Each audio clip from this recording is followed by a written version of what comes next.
வணக்கம் நேர்களே, தந்தி தொலைக்காட்சியின் சிறப்பு நேர்காணலுக்கு நம்மோடு இணைந்திருக்கக்கூடிய விருந்தினர் முன்னாள் அமைச்சர், சட்டமன்ற எதிர்க்கட்சி துணைத் தலைவர் திரு ஆர்பி உதயகுமார் அவர்கள். சார் வணக்கம். வணக்கம் கார்கி சார். வணக்கம். எப்படி உங்கள் தொகுதியெல்லாம் எப்படி இருக்குது, நீங்கள் எப்படி இருக்கீங்க, நிலவரம் எப்படி சார் இருக்குது? முதல்ல சார், தமிழ்நாடு முழுவதும் 234 தொகுதிகளில் எடப்பாடி அவருடைய ஆதரவு அலை, இரட்டையருடைய ஆதரவு அலை வீசிக்கொண்டிருக்கிறது. அதைத்தான் நாம் எழுச்சி பயணத்திலே மக்களை காப்போம், தமிழகத்தை மீட்போம் என்கிற இந்த மகத்தான எழுச்சி பயணத்திலே நீங்கள் காட்சிகளாக இன்றைக்கு பார்த்து கொண்டிருக்கிறீர்கள். அதுதான் சாட்சியாக இருக்கிறது. ஓகே. ஆனால் உங்கள் தொகுதியில், அதுவும் நீங்கள் உங்களுடைய சொந்த தொகுதி பக்கத்திலே பார்த்தீங்கன்னா விஜய்க்கு பெரிய அலை வீசுது போலையே. மாநாடெல்லாம் பார்த்தீங்களா? கூட்டத்தை பார்த்தீங்களா? இல்லை, மதுரை பொதுவாக அரசியலுடைய தலைநகராகத்தான் எல்லா தலைவர்களும் பார்ப்பாங்க. யார் கட்சி ஆரம்பித்தாலும் அல்லது கட்சியை அடையாளப்படுத்தினாலும் மதுரையை ஒரு மையமாக வச்சுருப்பாங்க. அவர் திருப்பரங்குன்றம் தொகுதிகளில் நடத்தினார், பாரபத்தியில். வழக்கம் போல் அந்த மாநாடு அப்படின்னு சொன்னால் ஒட்டுமொத்த தமிழ்நாட்டிலிருந்து வருவாங்க, தமிழ்நாடு முழுவதும் இருந்து வருவாங்க, பிற மாநிலங்களிலிருந்து வருவாங்க. அதனால அது ஒன்றும் எந்த விதமான தாக்கத்தை ஏற்படுத்தினதா தெரியும். ஆனால் கூடியிருக்கக்கூடிய கூட்டம் ஒரு மெசேஜை சொல்லலையா? நீங்கள் எப்படி உங்கள் ஊர் வழியாக தான் போயிருப்பாங்க, கிட்டத்தட்ட லட்சக்கணக்கான மக்கள், அவங்க 10 லட்சம்லாம் கிளைம் பண்ணுறாங்க. நீங்கள் தொடர்ந்து நீங்களே மதுரையில் பெரிய மாநாடெல்லாம் நடத்தியிருக்கீங்க. எவ்வளோ கூட்டம் கூடியிருக்குன்னு நினைக்கிறீங்க? இல்லை, இப்போ அது கூட்டத்தினுடைய எண்ணிக்கைன்றதை காட்டிலும் அந்த கூட்டத்தினுடைய அந்த எதிர்பார்ப்பு என்ன, அந்த தலைமைக்கும் அந்த வருகிற தொண்டர்களுக்கும் உள்ள அந்த இணைப்பு எப்படி இருக்குது, இடைவெளி எப்படி இருக்குது, இதுதான் நம்ம பார்க்கணும். இப்போ நீங்கள் அவங்க வந்த முதல் மாநாடு விக்கிரவாண்டியில் அவங்க நடத்தினதும் இரண்டாவது மாநாடு இங்கே நடத்தினதுக்கும் எவ்வளோ வேறுபாடு இருந்ததுன்றது ஊடகங்களில், சமூக வலைதளங்களில் படம் பிடித்து காட்டினாங்க. அப்போது இன்றைக்கு காட்டாற்று வெள்ளம் போல் இருக்கிற அந்த இளைஞர்களுடைய உழைப்பையோ அவருடைய எதிர்பார்ப்பையோ அவருடைய நம்பிக்கையோ விஜய் மாநாடும் அவருடைய பேச்சும் தவறான வழியிலேயோ அல்லது சிதைக்கின்ற வகையிலையோ இருக்கிறதோ என்கிற ஒரு கவலையும் ஒரு நிலையும் தான் இப்போது இந்த மாநாட்டின் மூலமாக வெளிப்பட்டிருக்கிறது. ஏனென்றால் அவருடைய மாநாட்டிலே சொல்லக்கூடிய செய்தி என்ன அப்படின்னு கேட்டால், அவர் அரசியல் எதிரியாரு, கொள்கை எதிரியாரு அப்படின்னு சொல்றாரு. முதல்ல உங்களுடைய அரசியல் ஆசான் யார்? இப்போ புரட்சி தலைவர் எம்ஜிஆர் எடுத்துக்கிட்டீங்கன்னா அவருடைய அரசியல் ஆசான் பேரறிஞர் பெருந்தகை அண்ணா. அண்ணாவுடைய அரசியல் ஆசான் தந்தை பெரியார். தன்னிந்திய நல உரிமை சங்கத்திலே தொடங்கி நீதி கட்சியில இருந்து பரிணாம வளர்ச்சியில புரட்சி தலைவர் இதயதேவ அம்மா அவர்கள் 69% இடஒதுக்கீடை சமூக நீதி காவலராக ஐயா வீரமணி அவர்கள் பாராட்டியது வரை இன்றைக்கு அரசியல் ஆசானாக எடுத்துக்கொண்டு பயிற்சி பெற்று களத்தில் நின்று மக்களுக்காக அர்ப்பணித்து உழைத்து சேவையின் மூலமாகத்தான் அரசியலுடைய அடையாளத்தை பெற்றார்களே தவிர அரசியல் அதிகாரத்தை பிடிப்பதற்காகவே வருவது என்பது இதுவரை தமிழ்நாடு பார்க்காத ஒன்று. அப்படி வந்தவர்கள் எல்லோரும் களத்திலே காணாமல் போயிருக்கிறார்கள். அது வரலாறு உங்களுக்கு கார்கேக்கு நன்றாக தெரியும். இல்லை, கொள்கை தலைவர்கள்னு 5 தலைவர்களை அவர் மையப்படுத்துறாரு. அவங்ககிட்ட இருந்தா கொள்கைகள் எடுத்திருக்காரு அப்படின்னு பார்க்க வேணாமா? வரலாற்றிலே இடம்பெற்றிருக்கிற எல்லா தியாகசீலர்களும் தலைவர்களும் நமக்கு வழிகாட்டக்கூடிய வகையிலே பல்வேறு கொள்கைகளும் சித்தாந்தங்களும் லட்சியங்களும் அவர்கள் உழைப்பையும் கொடுத்து விட்டு சென்றிருக்கிறார்கள். ஆனால் நான் சொந்தம் கொண்டாடக்கூடிய தலைவராக அனைத்து இந்திய அண்ணா திராவிட முன்னேற்ற கழகம் என்று சொன்னால் பேரறிஞர் பெருந்தகை அண்ணாவின் கொள்கையை காப்பாற்றுவதற்காக, அண்ணாவின் கொள்கைக்கு ஆபத்து வருகிற போது அண்ணாவை தலைவராக மானசீக குருவாக ஏற்றுக்கொண்ட புரட்சி தலைவர் அவர்கள் இயக்கம் தொடங்கிய காலத்திலே இன்றைக்கு 52 ஆண்டுகளிலே 31 ஆண்டுகளுக்கு மேலே அண்ணா திராவிட முன்னேற்ற கழகம் ஆட்சி கட்டிலே இருக்கிறது. ஆகவே இதுபோன்ற வரலாற்றுடைய தொடர்ச்சியாக அரசியல் களத்தில் சேவையாற்றி ஒரு முதலமைச்சர் பதவியை மட்டும் இலக்காக வைத்து கட்சி தொடங்கியவர்கள் காலத்தால் காணாமல் போயிருக்கிறார்கள். சேவையை முதன்மையாக வைத்து உழைத்தவர்கள், மக்கள் சேவையை மகேஷின் சேவை என்று உழைத்தவர்கள் காலம் கடந்து நின்றிருக்கிறார்கள். ஆகவே இப்போது நடிகர் விஜய் அவர்கள் சேவையை மையமாக வைத்து அவர் தன்னுடைய கட்சியை முதன்மைப்படுத்துவதை காட்டிலும் முதலமைச்சர் பதவியவே அவர் முதன்மையாக வைத்து அவர் இன்றைக்கு கட்சியை பண்ணுகிற போது திராவிட முன்னேற்ற கழகம் என்கிற பேரறிஞர் அண்ணா அவர்களுடைய கொட்டுகிற மலையிலே ராபின்சன் பூங்காவில் தொடங்கப்பட்ட இயக்கம் 75 ஆண்டுகள் பவள விழா தாண்டி இருக்கிற அந்த கட்சியினுடைய வலிமை என்ன, அந்த கட்சியினுடைய பலம் என்ன என்பதை விஜய் புரிந்திருக்கிறாரா? ஏனென்று சொன்னால் அந்த கட்சியை திமுகவுடைய ஆட்சியை வீழ்த்துவேன் என்று சொல்வதிலே ஒத்த கருத்து இருக்கிற தலைவர்கள் எல்லாம் ஒன்று சேர வேண்டும் என்று புரட்சி தமிழர் வருங்கால முதலமைச்சர் ஐயா எடப்பாடியார் அவர்கள் அழைப்பு விடுக்கிறார்கள். ஆனால் இவர் சொல்வது என்பது இதுவரை தமிழ்நாடு காணாத நாங்கள் அதிகாரத்திலே பங்கு கொடுக்கிறோம், ஆட்சியிலே பங்கு கொடுக்கிறோம், முதலமைச்சராக நாங்கள் இருப்போம் என்று சொல்லுகிற போது அதற்கு வரவேற்பு எந்த அளவிலே இருக்கிறது என்று நாம் பார்த்தால், முதல் மாநாட்டுக்கும் இரண்டாவது மாநாட்டுக்கும் பாயாசம் என்று திமுகவை சொன்னவர் இப்போது திமுகவை பாய்சன் என்று சொல்லியிருக்கிறார். அங்கே ஸ்டாலின் என்று சொன்னவர் இங்கே அங்கிள் ஸ்டாலின் என்று சொல்லியிருக்கிறார். இதுதான் வித்தியாசம் தெரிகிறது. முதல் மாநாட்டை விட ரெண்டாவது மாநாடு முதல் மாநாட்டை விட ரெண்டாவது மாநாட்டில் கூட்டம் குறைவு அல்லது கொள்கை நீர்த்து போயிருக்குன்னு பார்க்குறீங்களா? இல்லை, அதாவது முதல் மாநாட்டில் முதல் படம் ரிலீஸ் பண்ணும்போது எப்படி இருக்கும் என்ன இருக்குன்னு பார்க்குற ஆர்வத்தில் வர்றதுக்கும் பிறகு இந்த ஒரே பேட்டர்ன், அதே ரேம் வாக்கிங், அது அவர் வரும்போது அந்த பாடி கார்ட்ஸ் வர்றது, இப்படிலாம் எந்த தலைவர்களும் வந்ததில்லை. அதாவது ஒரு தலைவர்கள் என்பது பொதுவாக மக்கள், தமிழ்நாட்டு மக்கள் எளிமையை தான் விரும்புவாங்க, மக்களோடு மக்களாக இருக்கணும்னு விரும்புவாங்க. இவர் சிங்கம் என்னைக்காக தான் வெளியே வரும்னு சொல்றாரு. அப்ப சிங்கம் நாட்டுக்கு தேவையில்லை, காட்டுல தான் இருக்கணும், சிங்கம் நாட்டுக்குள்ள வராது. அப்ப எதை புரிஞ்சு பேசுறாரு புரியாம பேசுறாருன்னு தெரியல நமக்கு. இப்ப புரட்சி தலைவரையும் பேரறிஞர் அண்ணாவையும் இதுல வச்சிருக்கிறாரு. இப்ப முதல் கூட்டத்துல அது அவர் வைக்கல. என்ன முடிவு எடுக்கிறாரு, யாரு கேட்டு முடிவு எடுக்கிறாரு, எப்படி முடிவு எடுக்கிறாரு, அவரை பார்க்க வர்றவங்க வர்றத யாரும் மறுக்கல, எல்லாரும் பார்க்க வர்றாங்க. ஆனா அது ஓட்டாக மாற்றி இதுவரை அவர் மாறாதுன்னு நினைக்கிறீங்களா? இல்ல, பொதுவா பல தலைவர், இப்ப சிரஞ்சீவியை நீங்க எடுத்துக்கங்க, அவருக்கு சேராத கூட்டமா, அவரை தெரியாத ரசிகர்களா, அவருடைய எதிர்காலம் எப்படி இருந்துச்சு? இன்னைக்கு கட்சியே கலைச்சிட்டு போயிட்டாங்க, கட்சியே இல்லை. அவர் தம்பி தான் இன்னைக்கு பவன் கல்யாணம் தான் இன்னைக்கு கூட்டணி சேர்ந்து அவர் முதல்ல சூடு போட்டுக்கிட்டாரு, அவரு ஒரு கட்சி ஆரம்பிச்சாரு, அவருக்கு சேராத கூட்டம் இல்லை. இப்போ அதுக்கு பிறகு அவர் கூட்டணி அமைச்சு தான் தன்னுடைய கட்சியை நிலைநிறுத்திக்கிட்டாரு, அவர் துணை முதல்வராக வந்திருக்கிறாரு. இப்படி உதாரணங்கள் இருக்குது. இப்போ இவர் சொல்ற உதாரணம் தமிழ்நாட்டிலே நடந்தது கிடையாது. இது வரைக்கும் தமிழ்நாட்டிலே இதுவரை முன் உதாரணம் இல்லை. இல்ல, அது ஒரு புதுமையான முயற்சி இல்லையா? கூட்டணி ஆட்சியில பங்கு கொடுப்பது ஒரு புதுமையான முயற்சி இல்லையா? அதுதான் அந்த முயற்சிகள் வருகிற போது நீங்கள் உங்களுடைய இயலாமையும் சேர்த்து சொல்வதாகத்தான் மக்கள் பார்ப்பாங்க. இயலாமையால அப்படி சொல்றாரு, கூட்டணி ஆட்சி தரேன்னு சொல்றாருன்னு பாக்குறீங்க? ஆமா, இயலாமை தானே. இப்ப எந்த கட்சி அவங்க இப்ப அவர் முதலமைச்சரா வரணும், முதலமைச்சர் வேட்பாளர் வரணும், நாங்க அதிகார பகிர்வு தர்றோம், ஆட்சியில பங்கு தர்றோம் அப்படின்னு அழைப்பு கொடுத்தார்ல, விக்கிரவாண்டியிலே கொடுத்துட்டார்ல. இப்ப விக்கிரவாண்டியில இருந்து இப்ப பாரபத்தி மாநாட்டு வரைக்கும் எத்தனை நாள் பயணம்? ஒரு லெட்டர் பேட் கட்சியாவது போய் அவங்களோட இந்த அதிகார பகிர்வுக்கும் ஆட்சி பங்கீடுக்கும் சம்மதம் தெரிவித்து அவரோட கை கோர்த்து, நான் கேட்கறது தேர்தலில் நின்று சட்டசபையில் இடம்பெற்ற கட்சிகள் எந்த கட்சியும் அவரோட வர்றதுக்கு இல்லைன்னா அவருடைய சித்தாந்தமோ அவருடைய எதிர்பார்ப்போ அல்லது அவருடைய முடிவோ மக்களும் ஏற்றுக்கல, எந்த கட்சியும் ஏற்றுக்கல. நான் என்ன சொல்றேன்னா, திமுகவை வீழ்த்த வேண்டும் என்று நினைக்கிற நீங்கள், உங்களுடைய தொண்டர்கள் விருப்பமாக சொல்லுகிற நீங்கள் அதை நிறைவேற்ற வேண்டும் என்று சொன்னால், திமுகவை வீழ்த்த நினைக்கிற கட்சிகள் யார் யார் இருக்கிறாங்க? பிரதான கட்சியாக தேசிய கட்சியாக பாரதிய ஜனதா கட்சி இருக்குது.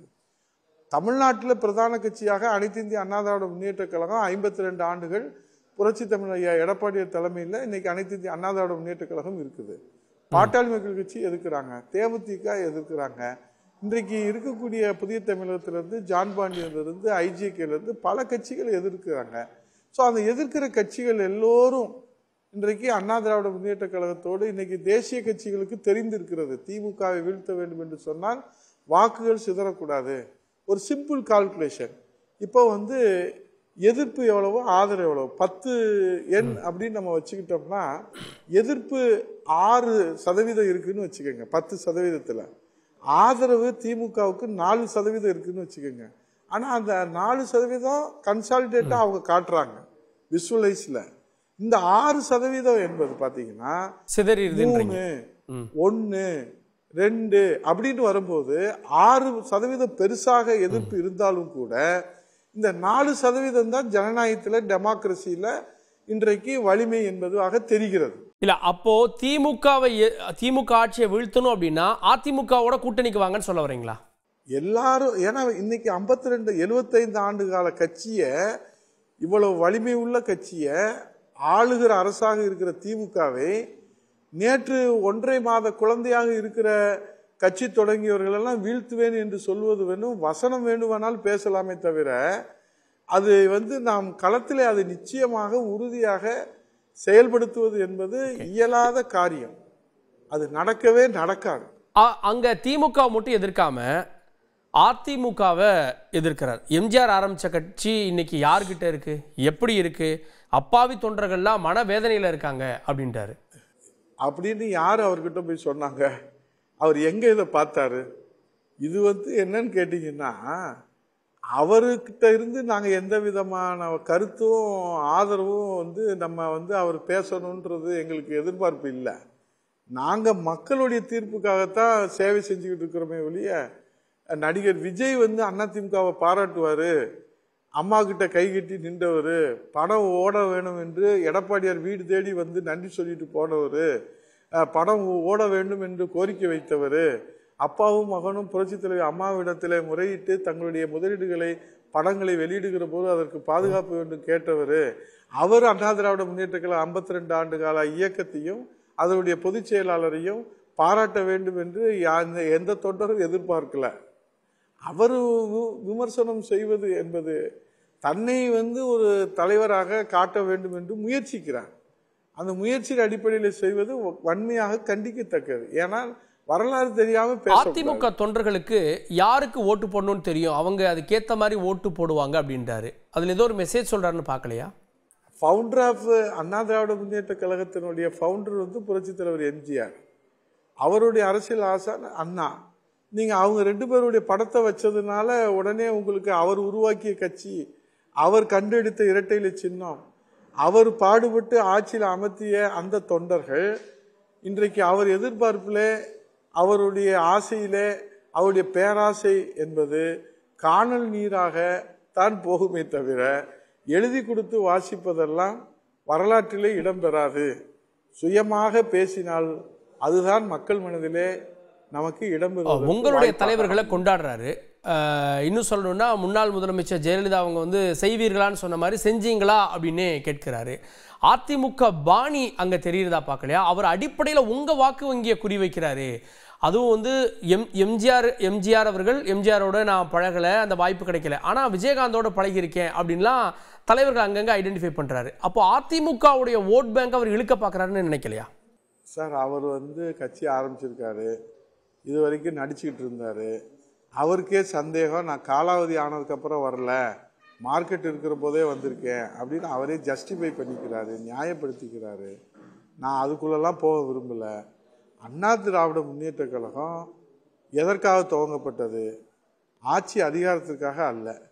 திமுக என்கிற தீய சக்தி பேரறிஞர் அண்ணாவின் கொள்கையை குழி தோண்டி புதைத்து விட்டு, வாரிசு அரசியலை, மன்னராட்சியை, ஜனநாயகத்தை குழி தோண்டி புதைத்து விட்டு வாரிசு அரசியலை, மன்னராட்சியை நிலைநிறுத்துவதை தடுத்து நிறுத்த வேண்டும் என்றுதான் புரட்சித் தலைவர், மன்னாதி மன்னன், மக்கள் திலகம், சத்துணவு திட்டம் என்ற சரித்திர நாயகர் எம்ஜிஆர் தொடங்கினார். அவர் மறைவுக்கு பிறகு அண்ணா திராவிட முன்னேற்ற கழகம் சுக்குநூறாக உடைந்த போது கூட அதனுடைய வாக்கு வங்கி எங்கும் செல்லாமல் புரட்சித் தலைவர் இதயதீப அம்மா அவர்கள் தலைமை தாங்கி இந்தியாவிலே 3வது மாபெரும் இயக்கமாக அண்ணா திராவிட முன்னேற்ற கழகத்தை கொண்டு வந்தார்கள். அப்போது கூட அந்த வாக்குகளை அபகரிக்க வேண்டும் என்று எத்தனையோ தலைவர்கள் முயற்சி செய்தார்கள். புரட்சித் தலைவர் எம்ஜிஆர் அவர்கள் அமெரிக்க புருக்லின் மருத்துவமனையில் சிகிச்சை பெறுகிற போது கூட வாக்கு வங்கியை அபகரிக்க வேண்டும் என்று முயற்சி செய்தார்கள். கடந்த தேர்தலில் 2021 தேர்தலில் புரட்சி தமிழர் ஐயா எடப்பாடியின் முதலமைச்சர் வேட்பாளராக நிறுத்தி 1,49,00,000 வாக்குகளை சிந்தாமல் சிதறாமல் பெற்றிருக்கிறோம். 1,92,000 வாக்குகளை 43 தொகுதிகளிலே கூட்டணியிலே பெற்றிருந்தால் அண்ணா திராவிட முன்னேற்ற கழகம் 3வது முறையாக புரட்சி தமிழர் ஐயா எடப்பாடியை முதலமைச்சரை அமர்த்தி அம்மாவின் ஆட்சி மலர்ந்திருக்கும். ஆகவே நாங்கள் ஏற்கனவே பரீட்சை எழுதி மார்க்கு மக்களிடத்திலே மதிப்பெண்களை பெற்று மக்களிடத்திலே நிற்கிறோம். நீங்க பரீட்சையில படிச்சுக்கிட்டு தான் இருக்கிறீங்க, இன்னும் பரீட்சையை எழுதல, இன்னும் மதிப்பெண்ணே உங்களுக்கு போடல. நீங்க ஒரு குவார்டர்லி எக்ஸாமோ ஆஃபலி எக்ஸாமோ ஒரு சாம்பிள் டெஸ்ட் கூட நீங்க எழுதல. ஆனா நான் எல்லாத்தையும் காக்க பிறந்த அவதார புருஷன் அப்படின்னு அவதாரம் எடுத்திருக்கிறேன் அப்படின்னு நீங்க சொல்றீங்க. ஜப கூட்டங்களையும் கூட்டம் வருது, இன்னைக்கு எல்லா திருக்கோயிலும் கூட்டம் வருது, எல்லா இடங்களையும் கூட்டம் வருது. கூட்டம் வைத்து நாம் எந்த மதிப்பீடும் போட முடியாது. ஆகவே திருவிழாவில் நாம் இன்றைக்கு ராட்டினத்தை பார்த்து, அங்கே இருக்கிற பொம்மைகளை பார்த்து, அங்கே இருக்கக்கூடிய எல்லா இதையும் பார்க்குவதற்கும் கூட்டம் கூடும். ஆனால் அங்கே அந்த திருவிழா என்பது சாமிக்கு பார்ப்பதற்காக வந்த கூட்டம், அந்த பொழுதுபோக்குக்காக வருகிற அந்த ராட்டினங்களையும் அந்த பஞ்சு மிட்டாயையும் அங்கே இருக்கக்கூடிய வேடிக்கை பார்ப்பதையும், அது அந்த ராட்டினத்துக்காக வந்தது, பஞ்சு மிட்டாய் வாங்குறதுக்காக வந்தது, பொம்மை விளையாட்டுக்காக வந்தது என்று நினைத்து கொள்ளக்கூடாது. வருவதெல்லாம் சாமியை பார்ப்பதற்கு. அப்படி நம் தமிழ்நாட்டில் இருப்பது மக்களுக்கான கட்சி, ஏழைகளுக்கான கட்சி, எளியவர்களுக்கான கட்சி, சாமானியர்களுக்கான கட்சி. அது அனைத்து இந்திய அண்ணா திராவிட முன்னேற்ற கழகம், எம்ஜிஆர் தொடங்கிய கட்சி, அம்மா வளர்த்த கட்சி, எடப்பாடியார் தலைமையிலான அண்ணா திராவிட முன்னேற்ற கழக கட்சி. தாவேக்காவை 1.5 வயசு குழந்தை அப்படின்னு விமர்சிக்கிறாரு அதிமுக பொதுச் செயலாளர். ஆமா. ஆனா அந்த குழந்தையோடு தான் கூட்டணி அமைக்க அதிமுக முயற்சி செஞ்சது அப்படின்ற குற்றச்சாட்டு முன்வைக்கப்படுது. இன்னைக்கு கூட்டணி வரல அப்படின்னும் இந்த விமர்சனங்கள் முன்வைக்கிறீங்களா? இல்ல, நல்ல கேள்வி. நீங்க நல்ல கேள்வி. நாங்க எதை வச்சு புரட்சி தமிழர் ஐயா எடப்பாடி கூட்டணிக்கு அழைப்பு கொடுக்கிறாருன்னா, திமுக என்கிற மக்கள் விரோத ஆட்சியை வீட்டுக்கு அனுப்புவதற்கு யார் யார் ஒத்த கருத்துகளும் கொள்கைகளும் லட்சியத்தோடு இருக்கிறார்களோ அவர்கள் எல்லோரும் நாம் ஒன்றிணைந்து நின்றால் உங்களுடைய எண்ணங்கள் எல்லாம் நிறைவேறும், உங்களுடைய லட்சியம் நிறைவேறும், உங்களுடைய கொள்கை நிறைவேறும், உங்கள் தொண்டர்களுடைய எதிர்பார்ப்பு. இப்ப விஜய்க்கு நம்ம என்ன சொல்றோம், நாங்க அட்வைஸாலாம் சொல்லல, உங்க தொண்டர்களுடைய உழைப்பையும் நம்பிக்கையையும் நீங்க வீணடிச்சிடாதீங்க. நீங்க முதலமைச்சர் ஆகணும்னு சொல்லி அவங்களுடைய உழைப்பையும் அவங்களுடைய எதிர்பார்ப்பையும் நம்பிக்கையும் அன்பு சகோதரர் விஜய் அவர்கள் சிதைத்து விட வேண்டாம். ஏனென்றால் எதிர்கட்சியாக நீங்கள் நினைக்கிற ஆளுகிற கட்சி திமுக வலிமை வாய்ந்த கட்சி, அதை குறைத்து நீங்கள் மதிப்பிடாதீர்கள். அதை வீழ்த்துகிற சக்தி அண்ணா திராவிட முன்னேற்ற கழகத்தில் தான் இருக்கிறது. அதிலே ஒத்த கருத்துடையவர்களைத்தான் நாங்கள் அழைக்கிறோம். அதுதான் நாங்கள் பிரதானமாக அதை அடையாளமாக. இல்ல, ஒத்த கருத்துடையவரை அழைக்கிறீங்க, ஆனா நீங்க பாஜகவோட இருக்கீங்க. பாஜக எங்க கொள்கை எதிரின்னு சொல்றாரு விஜய். ஒருவேளை பாஜக இல்லைன்னா கூட அதிமுக அவர் வந்திருக்கலாம். கார்கேனா அரசியல்ல பழந்தின்று கொட்டை போட்ட அரசியல் கட்சி தலைவர்கள் எல்லோரும் பல நேரங்களிலே பல முடிவுகளை எடுத்து மக்களுக்காகவும் கட்சிக்காகவும் அவர்கள் தங்களுடைய முடிவிலே மறுபரிசீலனை செய்திருக்கிறார்கள். ஏனென்று சொன்னால் கூட்டணி என்பது காலத்திற்கேற்க அமைக்கப்பட்டிருக்கிறது. அந்த வசனங்கள் எல்லாம் உங்களுக்கு நன்றாக தெரியும். ஒவ்வொரு தலைவர்களும் எப்படி எப்படியெல்லாம் பேசினார்கள், எப்படி எப்படியெல்லாம் சேர்ந்து மக்களை சந்தித்தார்கள். ஆகவே கூட்டணி என்பது அதிலே காலத்துக்கு ஏற்ற வகையிலே, மக்கள் வரவேற்கின்ற வகையிலே, மக்கள் விரும்புகிற வகையிலே அமைப்பதுதான் ஒரு சிறந்த அரசியல் கட்சியுடைய தலைவருடைய அது சித்தாந்தம், அதுதான் ராஜதந்திரம். அதன் அடிப்படையில் தான் எல்லோரும் அமைக்கின்றார்கள். அந்த அடிப்படையில் தான் புரட்சி தமிழர் ஐயா எடப்பாடியார் அவர்கள் இந்த அழைப்பை கொடுக்கும். விஜயை நம்பி ஏமாந்துட்டீங்களோ, வருவார் கூட்டணிக்கு வருவார் அப்படின்னு? இல்லையே, யாரும் இன்னும் தேர்தலே வரவே இல்லையே கார்கே சார்.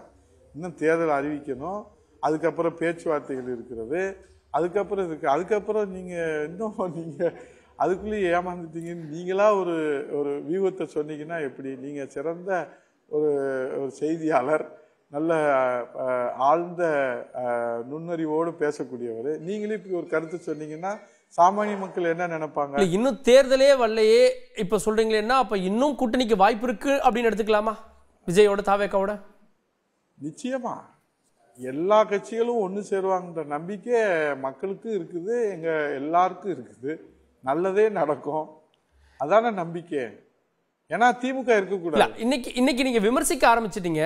எதிர்க்கட்சி தலைவர் விமர்சிக்கிறாரு, எதிர்க்கட்சி துணைத் தலைவர் நீங்க விமர்சிக்கிறீங்க தாவேக்காவை. இதுக்கப்புறம் கூட்டணி சேருவோம் அப்படின்னு நினைக்கிறீங்களா? கருத்து சுதந்திரம் இருக்கு, நீங்க விமர்சனன்றது எடுக்காதீங்க. இப்ப நீங்க ஒரு கேள்வி கேட்குறீங்க, நீங்க அறிந்து கேட்குறீங்களா அறியாம கேட்குறீங்களா? நான் ஒரு பதில் சொல்றேன், அறிந்து சொல்றேன்னா அறியாம சொல்றேன்னா. நான் சரியா சொன்னா நீங்க அவமதிப்பீங்க, நான் தவறா சொன்னா நீங்க அதை எதிர்த்து கேள்வி கேட்பீங்க. அப்பத்தான் நம்ம அந்த ஆரோக்கியமான ஜனநாயகத்தினுடைய விவாதம், கருத்து சுதந்திரம். அந்த அடிப்படையில் அவர் சொன்ன கருத்துக்கு நாங்க மாற்று கருத்து சொல்றோம். நீங்க அதை குற்றச்சாட்டாவும் விமர்சனமாவும் நீங்க பாக்குறீங்க. நாங்க என்ன சொல்றோம்னா, அவர் சொல்ற கருத்துல முரண்பாடு இருக்குது, அவர் சொல்றதுல கருத்து வேறுபாடு இருக்குது, அவர் சொல்றது சரியானது அல்ல என்பதை சொல்றோம், மக்கள்கிட்ட சொல்றோம். நாங்க மக்கள்கிட்ட சொல்ல வேண்டிய கடமை பொறுப்பு எங்களுக்கு. இந்த கூட்டத்துல முதலமைச்சரை பெயர் சொல்லி விமர்சிக்கிறார், பிரதமரை பெயர் சொல்லி விமர்சிக்கிறார். ஆனா அதிமுகன்னு சொல்றாரு, எம்ஜிஆர் அவருடைய பெயரெல்லாம் சொல்றாரு. ஆனா இபிஎஸ் உடைய பெயரை சொல்ல மாட்டாரு. அதுல ஒரு பின்னணி இருக்கதா நினைக்கலையா? அது மாதிரி உங்களுடைய கற்பனையான கேள்விகளுக்கு நான் எப்படி பதில் சொல்றது? இல்ல, அது இன்னொரு நல்லுறவோடு நட்புறவோடு அதிமுக தாவேக்க இருக்கு அப்படின்ற பார்வையா? அந்த அடிப்படையில் தான் நான் சொல்றேன். நாங்க திமுகவை வீழ்த்துகிற சக்திகளுக்கு எப்போதுமே கதவு திறந்து வைத்திருக்கிறோம். புரட்சி தமிழர் எடப்பாடியார் அவர்கள் அதிலே நிச்சயமாக எங்களுடைய எதிரியை வீழ்த்துவதற்கு எல்லா நண்பர்களும் தோழர்களும் ஒன்று சேர வேண்டும் அப்படின்னு நம்ம சின்ன வயசுல நம்ம சொல்லுவோம்ல, குழந்தைகள்லாம் எதிரிக்கு எதிரி நண்பர் அப்படின்ற போல அவருக்கு திமுகவுக்கு அதான் சொல்றல, 6 பேர் எதிர்க்கிறோம், 6 பேர் ஒன்று சேரணும். 3 பேர் ஆதரிக்கிறாங்க, ஒருத்தர் தனியா நிக்கிறாரு. தனியா நிக்கிறவங்களை பத்தி நமக்கு கவலை இல்லை. ஆனால் எதிர்ப்பவர்கள் திமுகவை உண்மையிலே வீழ்த்து நினைக்கிறோம். நான் என்ன கேட்கிறோம், விஜய் அவர்களுக்கு திமுகவை உண்மையிலே வீழ்த்த வேண்டும் என்கிற எண்ணம், எதிர்பார்ப்பு, கொள்கை, லட்சியம், இலக்கு இருக்கிறதா இல்லையா? இருந்தால் யதார்த்தத்தை புரிந்து கொள்ள வேண்டும். அப்ப இதை தாவேக்காவுக்கான வெளிப்படையான அழைப்புன்னு எடுத்துக்கலாமா? திரு ஆர்பி உதயகுமார் அவர்கள் தாவேக்காவை கூட்டணி கலைக்கிறார்னு எடுத்துக்கலாமா? இல்லை, நிச்சயமா திமுகவை வீழ்த்துறவர்கள் எல்லோரும் புரட்சி தமிழர் எடப்பாடியோட தலைமையிலே சேர வேண்டும். தேசிய கட்சிகளுக்கு தெரிந்தது ஏன் விஜய் அவர்களுக்கு தெரியவில்லை? தேசிய கட்சிக்கு தெரியுது. அண்ணா திராவிட முன்னேற்ற கழக தலைமையிலே, எடப்பாடியார் தலைமையிலே கூட்டணி அமைத்தால்தான் திமுகவை வீழ்த்த முடியும் என்கிற 100 ஆண்டு கால கட்சி, இந்தியாவை ஆளுகிற கட்சி, பல மாநிலங்களை ஆளுகிற கட்சிக்கு தெரிந்த அந்த உண்மை நிலவரம் ஏன் நம்முடைய அன்பு சகோதரர் விஜய் அவர்களுக்கு தெரியவில்லையா, அல்லது யாரும் சொல்லவில்லையா, அல்லது தெரிந்தும் தெரியாமல் இருக்கிறாரா என்பதுதான் இப்போ மக்களுடைய கேள்வி. ஒருவேளை இந்த தேர்தல் களம் 4 முனையா இருந்தது அப்படின்னா அதிக சேதாரம் எதிர்கட்சிக்கு ஏற்படும் அப்படின்ற ஒரு கணிப்பு வைக்கிறாங்க. ஏன்னா ஒரு ஆன்டி இன்கம்பன்சி ஓட்டு, எதிர்ப்பலை ஓட்டு இருந்ததுன்னா அதை 4 பேரும் பகிர்ந்துக்குவாங்க. அப்போ அதிமுகவுக்கு வர வேண்டிய அந்த ஓட்டு வராதுன்னு நினைக்கிறாங்க. அப்படி ஒரு சூழல் ஏற்பட்டா என்ன செய்யமாக? எத்தனை பேர் களத்தில் நின்றாலும் எதிர்ப்பு அலை ஆதரவு அலையாக எடப்பாடியார் அவர்களுக்கு தான் மாறும். அதுதான் எழுச்சி பயணத்தினுடைய காட்சிகள் சாட்சியாக இருக்கிறது. அதுல எந்த சந்தேகம் வேண்டாம். எத்தனை பேர் வேணாலும் நிக்கலாம். ஒவ்வொரு தேர்தலிலும் கடந்த கால தேர்தலில் எத்தனையோ பேர் நின்று இருக்காங்க. ஆனால் திமுக ஆளுகிற அரசினுடைய எதிர்ப்பு அலையை புரட்சி தமிழர் எடப்பாடியார் தலைமையிலான அண்ணா திராவிட முன்னேற்ற கழகம் இரட்டை இலைக்கு ஆதரவு அலையாகத்தான் இப்போது தமிழ்நாட்டிலே வீசி கொண்டிருக்கிறது. இதிலே எந்த திசை மாற்றமும் ஏற்படாது, இதிலே எந்த தடையும் ஏற்படாது.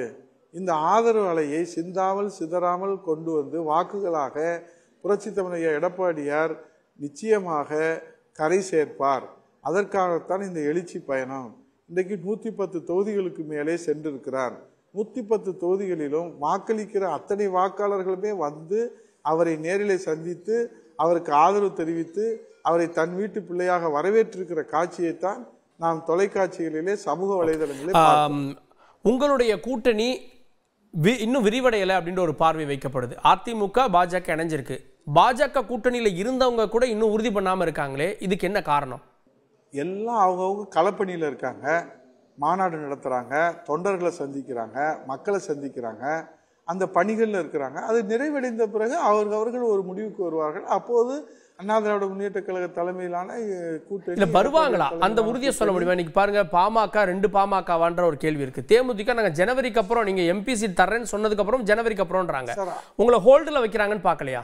கார்கேனா அரசியலில் எது வேண்டுமானாலும் நிகழலாம், எதுவும் நிரந்தரம் அல்ல, மாற்றம் ஒன்றே என்பதை நீங்கள் கடந்த கால வரலாற்றிலே பார்த்திருக்கிறீர்கள், படித்திருக்கிறீர்கள், அறிந்திருக்கிறீர்கள். பொறுத்திருந்து பாருங்கள், wait and C. Anna Dravida Munnetra Kazhagam தலைமையிலே ஆட்சி அமைக்கிறது. எடப்பாடியார் முதலமைச்சராக வருகிறார். திமுகவை, மக்கள் விரோத திமுகவை வீட்டுக்கு அனுப்புவதற்கு மக்கள் தயாராகிவிட்டார்கள். அதற்கு தகுதி உள்ள, அதற்கு அனைத்து ஆற்றலும் உள்ள, மன உறுதி உள்ள இன்றைக்கு புரட்சி தமிழர் எடப்பாடியார் அவர்கள் என்பதை மக்கள் தீர்மானித்து விட்டார்கள். ஆகவே அவரோடு இணைபவர்கள் எல்லோருக்குமே மிக பிரகாசமான எதிர்காலமும் மக்கள் வரவேற்பும் இருக்கிறது என்பது எங்களுடைய அசைக்க முடியாத நம்பிக்கை. எதிர்க்கட்சி தலைவர் சொன்ன மாதிரி பிரம்மாண்ட கட்சி ஒன்று வரப்போகுது அப்படின்னாரு. அந்த நம்பிக்கை இன்னும் இருக்கா? 100% இருக்கு. காலம் இருக்குது, காலம் கடிந்து கொண்டு இருக்கிறது, காலம் வந்து கொண்டு இருக்கிறது. அறிவிப்புகளுக்காக நீங்களும் தயாராக இருக்கிறீர்கள். ஆகவே வருகிற போது நிச்சயமாக நீங்கள் அதை உங்களிடத்திலே பொதுச் செயலாளர்கள் சொல்லாமல் எதையும் செய்ய மாட்டார். அதே நேரத்தில் ஓபிஎஸ் அவர்கள் விஜய் பக்கம் போயிடுவார் அப்படின்ற மாதிரியான சில பார்வைகள் முன்வைக்கப்படுதை எப்படி பார்க்குறீங்க? கார்கே சார், நான் நடந்ததை பற்றி சொல்லலாம், எங்களுடைய சார்ந்த கட்சிகள் சொல்லலாம், வியூகத்திலேயோ கற்பனையிலேயோ இல்லை எனக்கு சம்மந்தம் இல்லாதையோ நீங்கள் கேட்டிங்கன்னா என்னால் அதுக்கு பதில் சொல்கிறதுக்கு. ஆனால் இந்த கேள்வியை நம்ம முன் வைக்கிறப்போ அதிமுக பொதுச் செயலாளர் சொல்கிறாரு ஓபிஎஸ்க்கு காலம் கடந்து விட்டது அப்படின்றாரு.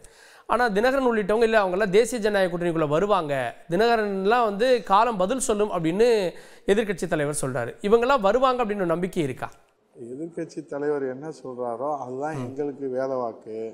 மற்றவர்கள் சொல்லுகிற கருத்துக்களுக்கும் எங்களுக்கும் சம்பந்தம் இல்லை. அதை நாங்கள் கவனத்திலும் எடுத்துக்கொள்வதில்லை. அண்ணா திராவிட முன்னேற்ற கழகத்துடைய பொதுச் செயலாளராக மாண்புமிகு எதிர்க்கட்சி தலைவர் புரட்சி தமிழர் எடப்பாடியார் சொல்லுவதுதான் அண்ணா திராவிட முன்னேற்ற கழக தொண்டர்களுக்கு வேது வாக்கு. மக்களுக்கு அதுதான் நிலைப்பாடு, அதுதான் களத்திலே நாங்கள் செயல்படுத்த போகிறோம். அதில் உங்களுக்கு எந்த சந்தேகம்? அதிமுகவுக்கு தென் மண்டலங்களில், தென் மாவட்டங்களில் இவங்க பெரும் சேதாரத்தை ஏற்படுத்தி இருக்காங்க. இப்போ ஒருவேளை இந்த வாக்குகள் ரீட்டைன் ஆகுமா ஒருவேளை இவங்க இல்லைன்னா? இப்போது நீங்கள் அண்ணா திராவிட முன்னேற்ற கழக வாக்கு வங்கி என்பது புரட்சித் தலைவர் எம்ஜிஆரும் புரட்சித் தலைவர் அம்மாவும் அவருடைய மறைவுக்கு பிறகு புரட்சித் தலைவருடைய மறுவடிவமாக, புரட்சித் தலைவர் அம்மாவுடைய மறுவடிவமாக நம்பிக்கை வைத்து பார்க்கப்படுகிற அண்ணன் எடப்பாடியார் தான் இன்றைக்கு நாங்கள் மக்களின் முகமாக, அண்ணா திராவிட முன்னேற்ற கழகத்தின் முகமாக, இரட்டைகளின் முகமாக, நம்பிக்கையின் முகமாக, எதிர்காலத்தின் முகமாக, தமிழ்நாட்டினுடைய முகமாக, வளர்ச்சியின் முகமாக, திட்டங்களின் முகமாக பார்க்கின்றார்கள். ஆகவே அவரை வைத்துத்தான் வாக்கு. அதில் எந்த விதமான நாங்கள் மாற்று கருத்திலோ மாற்று சிந்தனையிலோ இல்லை. அவரை முன்னிலைப்படுத்தி தான் ஏற்கனவே ஒரு சுற்றுப்பயணம் சென்றோம். அதில் மிகப்பெரிய வரவேற்பு புரட்சி தமிழர் எடப்பாடியாருக்கு கிடைத்தது. 2வது கட்டமாக 1ஆம் தேதி மதுரை வருகிறார்கள். மதுரை, தேனி, திண்டுக்கலுக்கு சுற்றுப்பயணம் இருக்கிறார்கள். அதிலே மிகப்பெரிய எழுச்சியை நீங்கள் பார்ப்பீர்கள். அதுவே உங்களுக்கு ஆட்சி மாற்றத்திற்கான அச்சாரமாகவும் அமையும். அதை நீங்கள் நேரிலே தான் களம் 2 முனை போட்டியா மாறும். ஒன்று திமுக, இன்னொன்று தாவேக அப்படின்றாரு. அப்படின்னா அதிமுக அவர் கணக்கில் எடுத்துக்கல அப்படின்ற பொருள் பார்க்கலையா விஜயோடைய பேச்சில்? அவர் களத்திலே இல்லைன்னு அர்த்தம். ஏன்னா களத்தை எப்பயுமே கணிக்க முடியாது. எல்லா கட்சியும் தலைவர்களையும் கட்டுப்படுத்துறதுக்கு யாரும் பிறக்கலை இன்னும். ஏன்னா அவங்கவுங்க கட்சியை வழி நடத்துறதுக்கு அவங்கவுங்களுக்கு தலைவர் இருக்கிறாங்க. அதனால களத்தில் மக்கள்கிட்ட போய் நீங்கள் கேட்டிங்கன்னா சொல்லிடுவாங்க திமுகவுக்கு எதிர்க்கிறதுக்கு அதிமுக அப்படின்றதுல தெளிவாக இருப்பாங்க. சமீபமாக எதிர்க்கட்சி தலைவருடைய இந்த கூட்டத்தை பார்க்குறோம். இந்த கூட்டத்தில் ஆம்புலன்ஸ் வர்றதும் இப்போ சர்ச்சையாக இருக்குது. சமீபத்தில் நடந்த ஒரு நிகழ்வையும் பார்த்துருப்பீங்க. ஒரு ஆம்புலன்ஸ் டிரைவரை தாக்க முற்படக்கூடிய காட்சிகள் எல்லாம். அதிமுகவுக்கு ஆம்புலன்ஸை பார்த்தா பயமாக இருக்கா, அதிர்ச்சியாக இருக்கான்லாம் கேட்குறாங்க. இல்லை, அப்படி இல்லை. உங்களுக்கு 110 தொகுதிகளில் யதார்த்தமாக ஒரு தொகுதிகள்லையோ 2 தொகுதிகள்லையோ அது அந்த மாதிரி வருகிற போது அது யதார்த்தமாக நடக்குதுன்னு நினைக்கலாம். 110 தொகுதியிலையும் வந்தால் அது என்ன, நாங்கள் எங்கே நிற்கிறோமோ அங்கே மட்டும் ஆம்புலன்ஸ் வருது. அப்போ அதை மக்கள்கிட்ட கொண்டு போய் சொல்கிறோம்.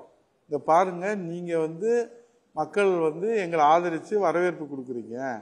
இதை பொறுத்து கொள்ள முடியாமல் உயிர் காக்கும் ஒரு வாகனமான ஆம்புலன்ஸ் வாகனத்தை தவறாக பயன்படுத்துவதை எச்சரிக்கை சொல்கிறாங்க.